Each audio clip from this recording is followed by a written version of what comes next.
और माशाअल्लाह मदीने में एक आदमी चरवाहा है, वो बकरी चरा रहा है।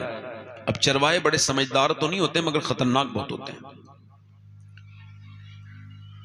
तो वो चरवाहा जो है वो देख रहा है कि उसकी बकरी को एक भेड़िया उठा के ले गया है। सीरत की किताबों में लिखा है कि वो भेड़िया जब उसने देखा तो इतना बड़ा वो चालाक और खतरनाक इंसान था कि उसने भेड़िए के मुंह से अपनी बकरी छीन ली। और जब बकरी को छीना ना तो भेड़िए ने उसे हैरत से देखा और देखने के बाद वो ऊपर चढ़ गया और उसमें उसको अल्लाह ने ये करम किया कि इंसान की जबान दे दी भेड़िए को। मालूम क्या बोला? तुझको शर्म नहीं आती? अल्लाह ने मेरा गिजा बनाई है ये एक बकरी और तू मेरी गिजा मेरे मुंह से छीनता है। उसने माथे पे हाथ मार के कहा, ये क्या मामला है? ये जानवर हैरत है कि जानवर इंसान की जबान बोल रहा है। तो भेड़िए ने कहा, तुझे इस बात पे हैरत है कि मैं इंसान की जबान बोल रहा हूं, और मुझे इस बात पे हैरत है कि जंगल के सारे जंगली जानवर आमना के लाल पे ईमान ला चुके हैं, तुम इंसान हो के उनसे अभी दूर हो। उसने छोड़ी बकरी अकरी वाले सब खा ले, कोई मसला नहीं। हुजूर की बारगाह में चला गया और जाके बोला, ए नबी, ए अल्लाह के रसूल, मुझे कलमा पढ़ाएं। फरमाया क्यों? का मैंने भेड़िया का वाकया पूरा। हुजूर ने फरमाया मेरे सहाबा जब आए तो उनको भी बताना। जल्दी बोलो, मेरे सहाबा को भी बताना कि वो जिसको अपना नबी मानते हैं उसे जंगल के जानवर भी मानते हैं। तो आप तो माशाल्लाह ना तो कोई भेड़िया है आप में से, ना कोई ऐसा मामला है, आपको तो बोल ही देना चाहिए ना जरा, सुभान अल्लाह। भाई भेड़िए को हैरत हो रही है इस बात पर कि वो ईमान नहीं लाया, और मुझे इस बात पे हैरत हो रही है कि आप सारी बातें सुन के भी खामोश हैं। आपको जरा एक मर्तबा दोनों हाथ उठा के कहना चाहिए, या रसूल अल्लाह। माशाल्लाह बैठे आराम से। आप देख रहे हैं कि हमारे शायर इस्लाम हिंदुस्तान, पिछले बार भी माशाल्लाह हमारे यहाँ जो इस महफिल में शायर आए थे वो भी बड़े हिंदुस्तान के मशहूर थे। ये मशहूर भी हैं माशाल्लाह और मकबूल भी हैं और आशिक़ रसूल हैं। आप इनको ही सुनेंगे। मैं तो आपके घर का हूँ, मगर हाँ ये बात अलग है कि मैं घर पे भी बड़ा कमाता हूँ, ये बात एक अलग सी है, मगर आपके घर का हूँ। एक साल में आप मुझे एक बार सुनने के लिए अल्हम्दुलिल्लाह बैठते हैं, आपकी बड़ी मेहरबानी है। ये हमारे इमरान रज़ा बरकाती साहब हैं, बड़ी अच्छी निज़ामत करते हैं, अल्लाह इनको और बरकत अता फरमाए। जितने ये उलमा हैं अल्लाह सबको खूब तरक्कियाँ अता करे। इन उलमा को पहचानो, इनकी खिदमत किया करो। अगर बुलंद मर्तबे चाहते हो तो उलमा के खादिम बन जाओ, अल्लाह आपको बरकतें अता करेगा माशाल्लाह। तो मैं ये अर्ज़ कर रहा था कि ये हमारे हाजी नौशे साहब, अल्लाह ताला उनकी मग़फ़िरत फरमाए, उनके ये हर साल एक सालाना जलसा अल्लाह की तौफीक से होता है। उनके बच्चे नहीं कराते हैं, अल्लाह तौफीक देता है। ऐसे नेक काम में कभी ये ना कहो मैं करता हूं, वरना छिन जाएगी तौफीक। ये कहो रब चाहता है तो मैं ये कर लेता हूं। एक बार मूसा अलैहिस्सलाम से अल्लाह ने फरमाया कि तेरी सबसे ज्यादा दोस्ती किसके साथ है, हालांकि अल्लाह सब जानता है। तो उसने मूसा अलैहिस्सलाम ने अर्ज़ की, मालिक वो एक दर्जी से मेरा बचपन से दोस्ताना है, कपड़े सीता है वो, उससे सुई से सीते हैं। तो अल्लाह ने फरमाया तू उससे कुछ मांगेगा तो दे देगा? कहा रब दे तो देगा। कहा तो फिर ऐसा कर, उससे एक सुई ले आ। तो जाके, अब ये सुई की हिकमत ये थी कि मना भी नहीं कर सकता, तो सुई नहीं मेरे पास। जाके बोला मूसा सुई है? मूसा अलैहिस्सलाम उससे जाके बोले यार तेरी मेरी बड़ी दोस्ती है, एक सुई की जरा जरूरत है, दे देगा? कहा नहीं दूंगा।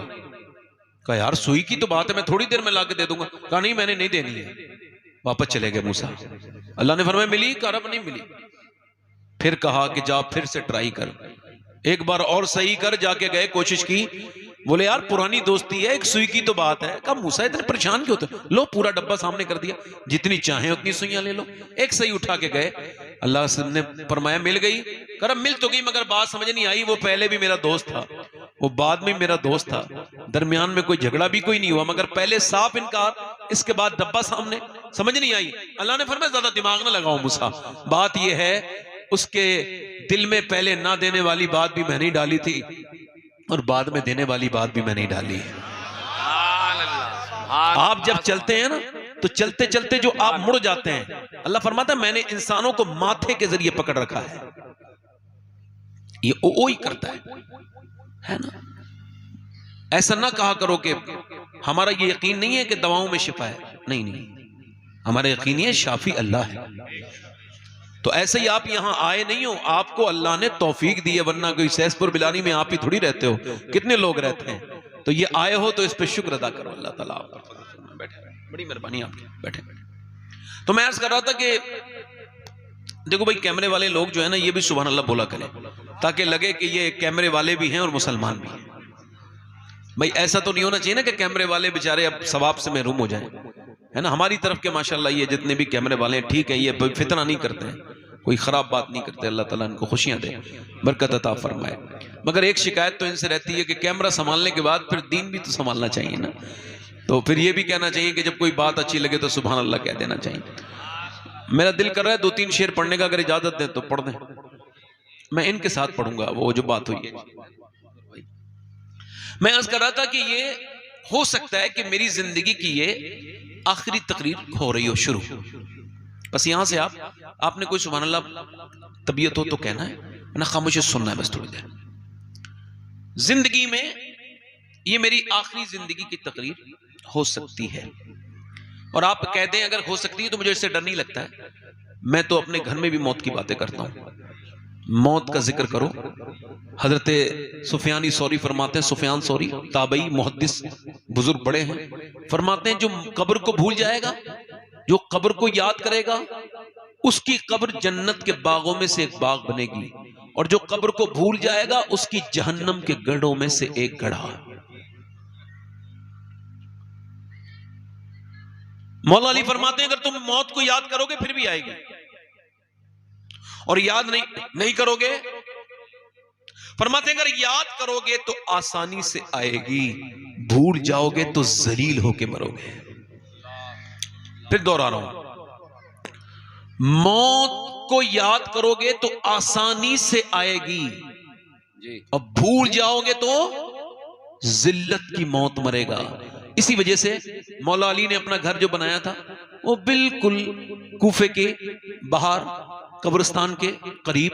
किसी ने कहा ए बाबुल इल्म, ए हिकमतों के बादशाह अली, ये इसमें क्या हिकमत है, बस्ती छोड़ी यहां पे आके बैठ गए आप और यहां घर बनाया है कब्रिस्तान के करीब। फरमाया इस वजह से कि मैं जब इनके पास बैठता हूं तो ये मुझे रब के कुर्ब का एहसास कराते हैं, मुझे अपनी आखिरत याद आती है, और ये जब इनके पास से चला जाता हूं तो ये मेरी गीबत नहीं करते। ऐसी कुछ बैठकें हैं जैसे उठेंगे आप, आपकी गीबत शुरू। एक शेर कहा था किसी ने, वो कहते मुखलिसी है कि यारों की बज़्म से। शेर सुनिए आप, जो शेर समझते हैं वो भी समझें। वो कहते हैं मतलब सच्चाई में वो कहत पड़ा हुआ है, वो सूखा पड़ा हुआ है कि वो कहते मुखलिसी है कि यारों की बज़्म से गीबत निकाल दो तो फकत खामोशी बचे। अगर हमारी महफिलों से गीबत निकाल दो। मौला अली फरमाते हैं मैं यहां इस वजह से बैठता हूं, इस वजह से बैठता हूं कि यहां ये मुझे मौत के करीब कर देते हैं। अभी कोई 2 हफ्ते पहले मुझे बड़ा अफसोस हुआ सुन के, 3-2.5 हफ्ते हो गए। तो एक बच्चा हाफिज कुरान है, 15 साल की उम्र है, हिफ्ज भी कर चुका है, और अगले हफ्ते उसकी दस्तार है, उसने दौर भी निकाल लिया है। माँ बाप को बड़ी हसरत होती है ना। तो जुमे के दिन हाफिज साहब आए हैं और उन्होंने फिर नहाए और गुस्ल करके बाहर निकले, अचानक गिर गए हैं। तो डॉक्टर को जब दिखाया गया है तो डॉक्टर ने कहा ये तो इंतकाल कर चुके हैं, ये अब इस दुनिया में नहीं है। माँ को खबर हुई है, दौड़ती भी गई है, और फिर जाके अपने बेटे को देख के उसने पहली बात यही कही है, मेरे लाडले बड़ी अरमान थे और तुझे अपने आप से दूर भी रखा, कुर्बानियां भी दी, तूने मेरे बेटे परेशानियां भी उठाई, और मेरी ख्वाहिश ये थी कि जब मैं मरूं तो मेरा बेटा मेरी कब्र पे जाके फातिहा पढ़े, मगर मेरे लाल ये तूने कैसा जख्म दिया है। उसके बाद बोली मेरे बेटे तुझे तो साफा बनना था। फिर पागलों वाली बातें करने लगी और अपना उसने दुपट्टा उतारा और बच्चे के सर पे बांध के बोली, लोगों देखो मैंने अपने हाफिज साहब के दस्तार बंदी कर दी है। इसका मतलब बिल्कुल साफ है कि जवानों की लाशें निकल रही हैं और बूढ़े खांसते हुए रह जा रहे हैं। अगर मौत उम्र के हिसाब से आती तो मेरे भाइयों कभी भी कोई मां के पेट में बच्चा नहीं मरता। अगर मौत उम्र के हिसाब से आती तो पैदाइश के बाद बच्चे नहीं मरते। मौत क्या है? शेख सादी कहते हैं मौत बिल्कुल भी एहसास नहीं होने देती। इसी वजह से हुजूर ने फरमाया, हाँ मेरे आका ने फरमाया, वो शख्स जो मैदान जिहाद में भी ना जाए, उसके हाथ में तलवार भी नहीं है, मगर वो भी शहीद के साथ उठेगा। अर्ज की कौन? का जो मौत को कसरत से याद करता है। मौत की याद का हाल यह है कि अब जरा गौर कीजिएगा, मौत की हाल का यह है, मौत को याद करने वाला गुनाहों से दूर रहता है। 5 अक्टूबर को हैदराबाद में था मैं, तकरीर के बाद उन्होंने कहा एक साहब आपसे मिलने के ख्वाहिशमंद है। मैं, वो बहुत बड़े आदमी है, मैं कहा मैं बहुत बड़े लोगों से ज्यादा मिलना नहीं चाहता हूं, आप उनसे मना कर दीजिए। कह लेंगे नहीं वो बीमार हैं, आ नहीं सकते, प्रॉब्लम है। मैंने कहा अगर ऐसी बात है तो मैं चलता हूं। अब मेरी नीयत बदल गई। हुजूर फरमाते हैं जो किसी अपने मोमिन भाई को देखने जाए ना बीमारी में, तवज्जो है कि नहीं? काहे में बोलो, अरे जल्दी बोलो ना भाई। बीमारी में अब तो अमीर को छींक आ जाए तो लंबी कतारें लगती हैं, गरीब की तो मैयत में भी लोग शामिल नहीं होते। अरे क्या फायदा होगा, गरीबी तो मरा है, रक्षे वाला भी तो मरा है, मजदूरी तो मरा है, मगर याद रखना अमीर की मैयत में जाना इस नियत से सिर्फ कि वो अमीर है, ये कोई सवाब का काम नहीं, ये तो दिखावा है, रियाकारी है। खुदा की कसम मेरे नबी फरमाते हैं जब मेरा कोई उम्मती बीमार हो जाए और दूसरा उम्मती उसे देखने के लिए जाए और उसकी सिर्फ एक ही नियत हो कि अल्लाह मुझसे राजी हो जाए, फरमाते हैं जब तक वापस नहीं आता 70,000 फरिश्ते उसके लिए दुआए मगफिरत करते रहते हैं। 70,000 फरिश्ते, अल्लाह के फरिश्ते, मासूम फरिश्ते दुआएं करते। जिंदाबाद जिंदाबाद, बहुत अच्छा बहुत अच्छा, जिंदाबाद जिंदाबाद। देखने के लिए मैं उनके घर गया ना तो आपको बताऊं कोई 15 या 16 करोड़ का उसका अपना बंगला होगा। ये बात सिर्फ बता रहा हूं जरा आपका दिल इससे हट जाए दुनियादारी से। हाँ, मैं अंदर गया तो मर्सिडीज और BMW और जैगुआर कई किस्म की गाड़ियां खड़ी थी। मैं जब और अंदर गया तो वो हॉल में आया आदमी, उसका नाम भी मुझे याद है। उसने जरा हाथ थोड़ा सा आगे बढ़ाना चाहा, मैंने तो उसने हाथ पीछे खींच लिया। सिर्फ मैंने उसको सलाम किया। मैंने कहा भाई क्या हाल है? यहां पर कोई रुई लगी थी, यहां पर रुई लगी थी, और वो ऐसे करके उसको पकड़े बैठा। मैंने कहा क्या हुआ है? कहने लगे 23 साल से मैं गुटखा खाता था, बहुत शौकीन था, और इस बार रमजान में मेरे एक दाना निकला है जबान में, उसकी बायोप्सी करने गई है, और फिर जब वो आई है तो मेरा सारा नशा ढीला हो गया, मेरी सारी जितनी भी हिम्मतें थी सब टूट चुकी हैं, मैं आखिरी डिप्रेशन की आखिरी हद में हूं। वो कहता है मुझे डॉक्टर ने कहा कि तुम 2 महीने के बाद दुनिया से चले जाओगे और तुमको कैंसर है। देखो मोबाइल मेरे पास भी है, आप सबके पास भी है, मगर थोड़ी देर के लिए मोबाइल से आप अपना दम छुड़ाएं। मैंने उसको जब देखा तो वो कहने लगा सैयद साहब मैंने आपकी कई तकरीरें सुनी हैं, आपकी तकरीर सुनता हूं, आपसे ये कहना चाह रहा हूं कि जब तक मुझे ये खबर नहीं थी ना, जैसे ये खबर आई है अब जैगुआर और मर्सिडीज देखने को दिल नहीं करता। कहते मेरे किसी काम का नहीं, वो अमीरों के बड़े बड़े घर देख करके ललचाने वाले लोगों, ना ना मेरे भाइयों ऐसा ना किया करो। अपने नबी की हदीस सुनो, मेरे आका की ये हदीस आपको जिंदगी की शुरू से लेके आखिर तक आपको हिम्मत देगी। ये हदीस याद रख लेना, इसको सिर्फ तकरीर ना समझना। जब देखो तो अल्लाह के रसूल फरमाते हैं जिसके पास एक वक्त का खाना मौजूद है, जल्दी बोलो कितने वक्त का? सिर्फ एक वक्त का। और फरमाते हैं जिसको अल्लाह ने सेहत भी अता की है वो मालदार है, उसको शुक्र अदा करना चाहिए। सुभान अल्लाह सुभान अल्लाह। वो कहने लगा सैयद साहब मैंने पहले भी नमाजें पढ़ी थी, मगर अब अपने बच्चों को देखता हूं तो बच्चे जीते जी यतीम नजर आते हैं, और अपनी बीबी को देखता हूं वो मुझे बेबा नजर आती है। अल्लाह अकबर। कहता है नमाजें तो पहले भी पढ़ी थी, मगर पहले की नमाजें मेरी इस नमाज का मुकाबला नहीं कर सकती हैं। कहते हैं मैं जब सजदे में जाता हूं तो खूब रोता हूं, और क्या सोचता हूं मालूम है?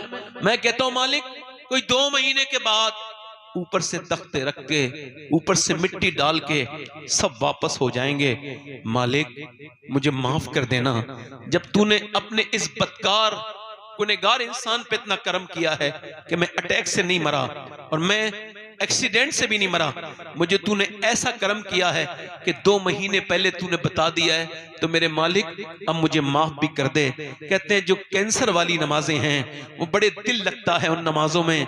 मेरे भाइयों, कभी आपने इसको सोचा है? आपने और मैंने दुनिया की सारी लोगों को देखा, फलां के पास बड़ी दौलत है, फलां के पास ये है, फलां के पास। आपको बताऊं, सिकंदर कितना बड़ा इंसान है, पूरी दुनिया को फतेह करने वाला इंसान है। 30 साल की उम्र में गोल्डन मैन, पूरी दुनिया में लोग कहते हैं बड़ा लकी इंसान है। कौन? सिकंदर।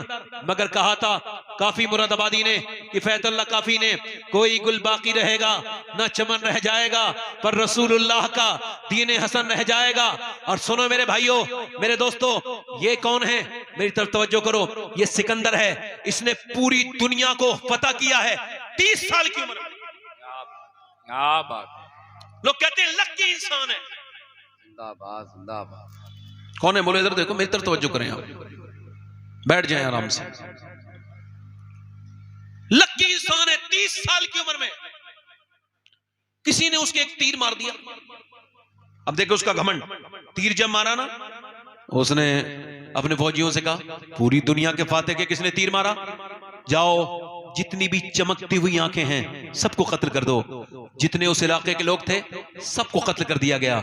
ये इस वक्त जहां पर, इस वक्त जहां मुल्तान है, एक भी इंसान नहीं छोड़ा, ना औरत ना मर्द। उसने कहा क्या हुआ? कहा हुजूर सब मार दिए, कोई नहीं बचा। कहा बिल्ली की भी तो आंखें चमकती हैं, कुत्ते की भी तो चमकती हैं, ऐसा करो बिल्लियों को भी मार दो, कुत्तों को भी मार दो। एक जरा सा तीर लगा, इतना घमंडी। मगर जब उसकी मौत आई ना, ये निमोनिया जिसको आप कहते हैं ना, ये निमोनिया 2 गोलियों में ठीक हो जाएगा, 3 गोलियों में ठीक हो जाएगा। नहीं नहीं, उसने पैर रगड़ने शुरू कर दिए। पूरी दुनिया को फतह करने वाला फातेह, पूरी दुनिया पे राज करने वाला, 30 साल की उम्र में एक दुनिया के हिस्से से दूसरे हिस्से तक और तीसरे से चौथे हिस्से तक पूरी दुनिया को अपनी हुकूमत में शामिल करने वाला, एक ही दुआ कर रहा है, काश मैं अपने मुल्क में मर जाता। ये नहीं कह रहा मैं बच जाऊं, काश मैं अपने मुल्क में मर जाता। मगर एड़ियां रगड़ रगड़ के न जाने कितनी खराब मौत मरा। सुनो, 10,000 लोग मुसलमान खड़े हैं और वो चंगेज खां, जिसके नाम के साथ दहशत आज भी चलती है। चंगेज जिसने खोपड़ियों का महल बनाया था, काय का महल बनाया था? खोपड़ियों का, वो भी मुसलमानों की। वही चंगेज खां, अल्लाह अकबर, वो आज लोगों से कह रहा है कत्ल कर दो। अब 10,000 लोग हैं, एक सब में 1,000, दूसरी सब में 2,000, तीसरी सब में 3,000, ऐसे इन्हें कत्ल कर दो। 1,000 कत्ल कर दिया गया।